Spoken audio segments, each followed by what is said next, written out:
क्या है, जहाँ पे अब आप लोग देखने जा रहे हैं कि अब रिदा का बचकाना, अब रिदा की हमाकतें अब रिदा को उस मुकाम पर ले जाएंगे जहाँ पर वो खुद खुशी करने का सोचेगी। लेकिन रिदा ये नहीं जानती कि अब वो खुद अपने साथ कितना बड़ा जुल्म करने जा रही है, वो भी इस सुलेमान का इंतखाब करके। क्योंकि आखिरकार उसका भाई और उसकी माँ तो मान ही जाएंगे, क्योंकि अब उन्हें रिदा की ज़िंदगी से बढ़कर कुछ भी अजीज़ नहीं।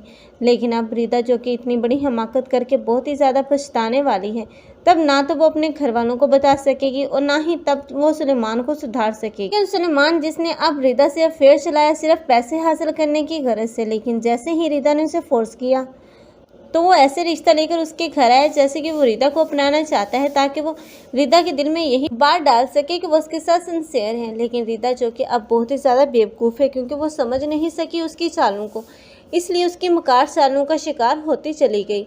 लेकिन अब सारा तो बहुत ही ज़्यादा खुश है, लेकिन ये रिदा कभी खुश नहीं रह पाएगी। और दूसरी तरफ नबीरा है, जो कि अब अपने ऑफिस में अपने अच्छे काम की वजह से अब अपना एक अलग से नाम बना लेगी, और उसकी अब प्रमोशन हो जाने के बाद अब वो शहीर से अलग हो जाएगी, क्योंकि अब शहीर उसके अंडर काम करेगा। और ये बात तो बिल्कुल भी बर्दाश्त नहीं होगी शहीर को कि अब नबीरा उसकी बॉस बनकर उस पर हुक्म सादर करे।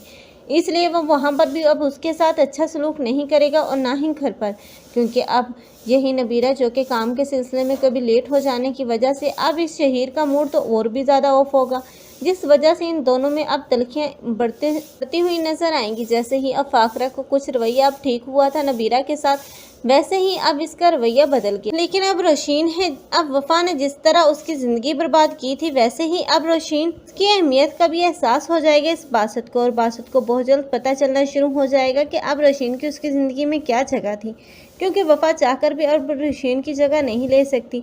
बहुत जल्द बासत इस वफा से उकता जाएगा, क्योंकि अब वफा के कारनामे अब उसे इस मुकाम पर ले आएंगे जहां पर अब वफा को भी अब उस घर से निकाल दिया जाएगा, क्योंकि वफा जो कि रंगे हाथों पकड़ी जाएगी, तब बासत उसे बर्दाश्त नहीं करेगा अपनी लाइफ में।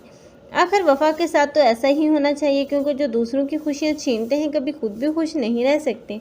आप लोगों को ये ड्रामा कैसा लग रहा है, कमेंट सेक्शन में अपनी कीमती राय के इज़हार लाजमी करें। मज़ीद ऐसी वीडियोस के लिए हमारे चैनल को लाजमी सब्सक्राइब कर लें। अगर आप लोगों को हमारी वीडियो अच्छी लगी हो तो वीडियो को लाइक करना मत भूलिएगा। अल्लाह हाफिज़।